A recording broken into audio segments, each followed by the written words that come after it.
किन बातों का जो है पर्सनल इंटरव्यूज में ध्यान रखना चाहिए? किसी भी रिपीटर से पूछ लो भाई अगर तेरा पर्सनल इंटरव्यू सही गया मतलब तू रिकमेंड व्हाई और व्हेन क्लियर कि आपने क्यों किया है वो काम और कम किया? कब किया interview is all about clear जो इंटरव्यू चलता है वो पीआईक्यू बेस्ड ही चलता है मतलब ओरिजिनल पर्सनालिटी को प्रोजेक्ट करना है। कुछ ज़रूरी नहीं होता है कि आपसे 10 सवाल पूछे गए, आप 10 सवालों के जवाब दीजिए। बिल्कुल सच है सर ये भी देखना चाह रहा है आपके अंदर कि यार क्या इसके अंदर एक्सेप्ट करने की क्वालिटी है कि मुझे सब कुछ नहीं आता। टोटल ज्ञान नहीं ले सकते बहुत ज्यादा ज्ञान आपसे बेटर आपकी लाइफ के बारे में उसमें मुझे नहीं लगता कि कोई हेजिटेशन होना चाहिए। हेजिटेशन होनी भी नहीं चाहिए सर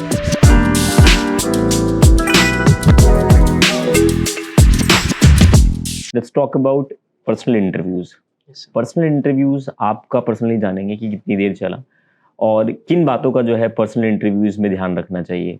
और पीआईक्यू का कितना रोल है, सभी चीज़ों के बारे में थोड़ा बताइए। सर पर्सनल इंटरव्यू सर मेरा 35 मिनट्स के आसपास चला सर पर्सनल इंटरव्यू का सर बहुत ज्यादा हवा बना रखा है किसी भी रिपीटर से पूछ लो भाई अगर तेरा पर्सनल इंटरव्यू सही गया मतलब तू रिकमेंड हो गया तो पर्सनल इंटरव्यू बहुत ज्यादा है सर पर्सनल इंटरव्यू उतना ही सिंपल है अगर आप उसको समझ पा रहे हो जैसे कि आपको अपनी लाइफ की अवेयरनेस है कि आपने को कुछ काम या कोई काम लाइफ में जो भी किया है सर उसने आपने क्यों किया है वाई क्लियर है अगर तुम्हारा वाई और व्हेन क्लियर है कि आपने क्यों किया है वो काम और कब किया। अगर सर लाइफ में सबके कुछ ना कुछ डाउनफॉल होते हैं कोई 12th में अच्छा नहीं कर पाया कोई ग्रेजुएशन में अच्छा नहीं कर पाया कोई रिटन एग्जामिनेशन क्लियर नहीं कर पाया तो सर उसका आपके पास रीजन होना चाहिए कि मैंने ये काम इसलिए नहीं कर पाया जितना क्लियरिटी तुम्हारी ब्रेन में होगी basically interview is all about clarity वो जानना चाहते हैं आप आर्म फोर्सेस क्यों ज्वाइन करना चाहते हैं सर बहुत कैंडिडेट्स उनके पास होते नहीं है रीजन सर और कॉपी पेस्ट कर लेते हैं दूसरे का सुन के भाई इसका ये रीजन है तो मेरा भी यही रीजन है क्योंकि सर हम सब टोटली डिफरेंट पर्सनैलिटी और हमारे डिफरेंट मोटिवेशंस होते हैं कि मुझे आर्म फोर्सेस किस लिए ज्वाइन करनी और sir talking about PIQ sir आपका जो इंटरव्यू चलता है वो पीआईक्यू बेस्ड ही चलता है तो जो भी आप पीआईक्यू में अपनी इंफॉर्मेशन डिलीवर करोगे उन्हीं के बिहाफ पे सर इंटरव्यूइंग ऑफिसर आपसे क्वेश्चंस करता है आप जितने ज्यादा ऑनेस्ट रहोगे सर जो मैंने देखा जितना ज्यादा ऑनेस्ट रहोगे आप उतना ही अच्छा आउट परफॉर्म करोगे इन इंटरव्यू दूसरा सर दूसरों के आंसर्स ना कॉपी करें सर अपने आप से बात करें मतलब ओरिजिनल पर्सनालिटी को प्रोजेक्ट ओरिजिनल पर्सनालिटी को प्रोजेक्ट अच्छा हिमांशु मैंने एक बात कहीं पे सुनी थी कि कुछ ज़रूरी नहीं होता है कि आपसे 10 सवाल पूछे गए आप 10 सवालों के जवाब दीजिए। अगर आपने 2-3 सवालों के जवाब भी दिए और 6-7 सवालों के जवाब नहीं दिए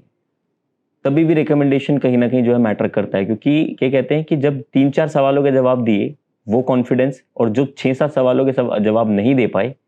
वो आपने कॉन्फिडेंस से डिनाई कर दिया उनका, वो बहुत मैटर करता है कि यार ये बात सच है क्या, कहीं पे लाइक कर दें। सर बिल्कुल सच है सर क्योंकि सर आप इतनी ज्यादा नॉलेजेबल नहीं हो सकते सर वो मैंने एक सुना था कि वो इंटरव्यूइंग ऑफिसर के हाथ में होता है कि आपसे आंसर लेना है या नहीं लेना। बिल्कुल बिल्कुल वो चाहेगा तो आप आंसर दोगे और वो चाहेगा तो आप आंसर नहीं दे पाओगे। एग्जैक्टली तो सर उस चीज को आप उस टाइम पे उस तरीके मैनेज कैसे करते हो सर उसे कितने पोलाइटली आप कहते हो सर आई डोंट नो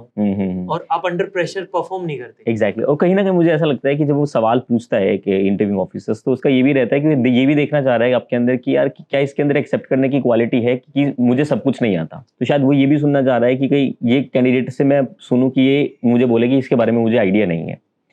तो ये भी कहीं ना कहीं पॉइंट देखने को मिलता होगा। बिल्कुल सर बिल्कुल एक्सेप्टेंस जरूरी है। आप टोटल ज्ञान नहीं ले सकते बहुत ज्यादा ज्ञान। एग्जैक्टली सर तो आपको जो नहीं आता पोलाइटली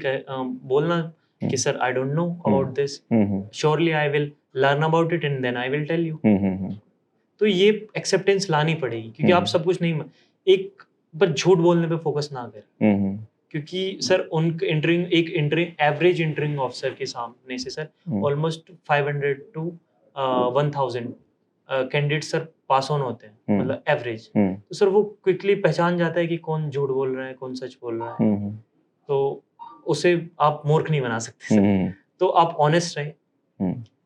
उसकी बात को सुने कि वो पूछना क्या चाह रहा है, नर्वस फील ना करें, कॉन्फिडेंट रहें, काम एंड कंपोज रहें, जो पूछ रहा है उसे उसी चीज का आंसर दें और फेक ना करें। तो सर ये चीजें बहुत एक कन्वर्सेशन की तरह लें ना कि इंटरव्यूइंग ऑफिसर। वो सर आपकी लाइफ के बारे में जान रहे हैं, तो आप सर आपसे बेटर आपकी लाइफ के बारे में Exactly, उसमें मुझे नहीं लगता कि कोई हेजिटेशन होना चाहिए। हेजिटेशन होनी भी नहीं चाहिए sir. General conversation basic questions होते हैं कि परसेंटेज कम है, आपके फादर क्या करते हैं, कैसे करते हैं, आपकी मदर क्या करती है, क्वालिटीज जानना चाहते हैं, आपकी क्या वीकनेसेस है। तो सर जितना ज्यादा आप अवेयर रहोगे अपने आसपास की चीजों के लिए, अपने आसपास के लोगों के साथ, तो सर उतना ही अच्छा परफॉर्म कर सकते हो सर।